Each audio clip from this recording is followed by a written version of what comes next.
What's cracking, y'all? This session is a little bit different than what I normally put up on here. Monday evenings is the day that I get together with the rugby team in my gym, and we do some off-season strength and conditioning. Just a way to get the team together and training. We don't start really playing or practicing outside until like May, but this is a good way to get the team together in the off season to increase the camaraderie and the fun that we have, instead of it just being the 3 or 4 months of the season.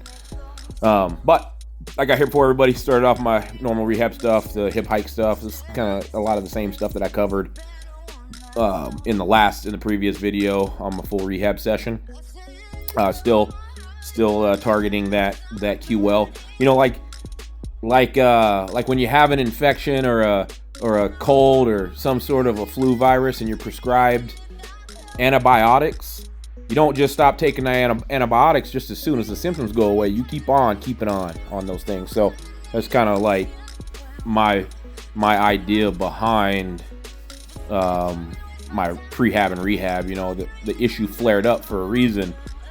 Maybe because of a weakness or an inactivity in the muscle area. So still address it so it doesn't sneak up on me and hit me again. So this is kind of some of the stuff that I do to address it on a regular basis. And sometimes in the gym, feel like I'm warm up man and not strong man or Highland Games thrower.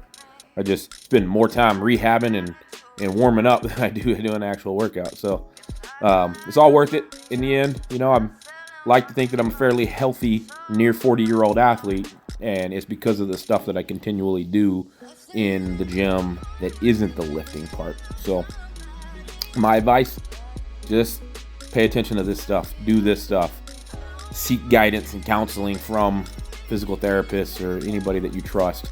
Even teach yourself by watching a lot of the good content out there on the YouTubes, like Kelly Starrett and there's the guy on YouTube or Instagram, Vernon Griffith, has some really good ones.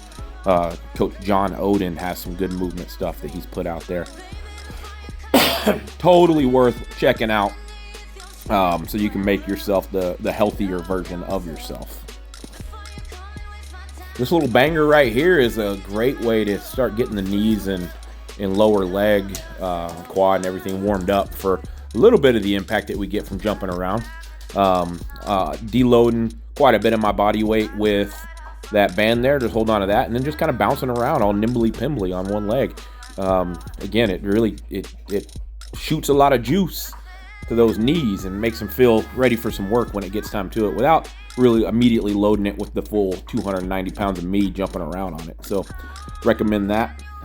In my gym, I don't have a leg extension machine, so I just make do with the assortment of kettlebells I have and a bench, and just get some leg extensions in that way.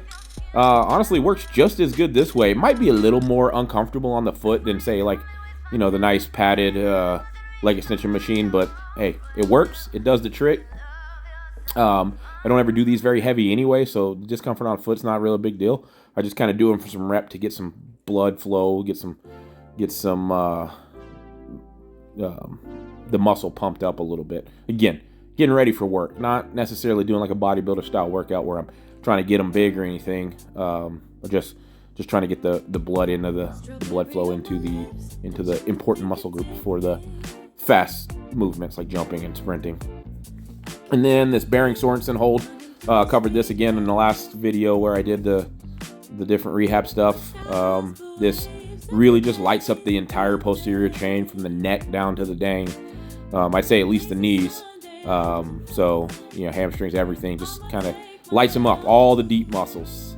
It's a great warm up for pretty much anything. If you find a way to incorporate, maybe even just doing like Supermans at the beginning of your workout and prior to getting out on the field for throwing, is another good way.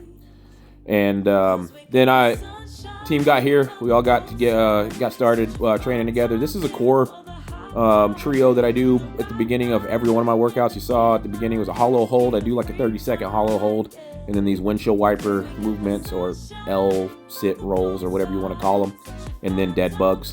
We do 2 rounds of these 3 movements. pretty much back to back. And it really is just driving home the importance of having a good, strong core out on the rugby field, especially if you play forward. I mean, really, all rugby players should have a good, strong core. Helps a lot with tackling and durability. So if you're not doing something for your core, you better get after it. And then some agility, some footwork stuff. I got terrible balance. I'm not gonna say I have terrible agility. I mean, it's probably not. I'm not 135 pounds, bounce fast, but I can do okay. It's just my balance sometimes on one foot could leave some things to be desired. So, but it's good. I like getting the feet moving fast. It's I think it carries over to throwing as well. I mean, this silly little footwork stuff. Keep knowing where to keep your hips underneath you to keep your weight balanced is super important. So teaching your body that is good, and I think it carries over again into throwing, particularly if you're a glide athlete. I think if in the stones. One of the last shorts that I posted, I was basically discussing post-activation potentiation, and essentially what it is, lifting a heavy weight or exerting a significant effort and then doing a fast, explosive movement right after that, in order to basically turn on, for lack of a better words. I hate to use something real gimmicky like that, but turn on all of those muscles that you would use to, say, sprint or jump with, and then do a max effort, max explosive thing like a jump, like I'm doing here, to really use those muscles at their full 100% potential. So paired Zercher squats with kind of a split stance jump, doing 4 jumps or 3 jumps. That's what it was, 3 jumps, alternating stance. So 3 jumps on each side, I guess you could say, right after the squat.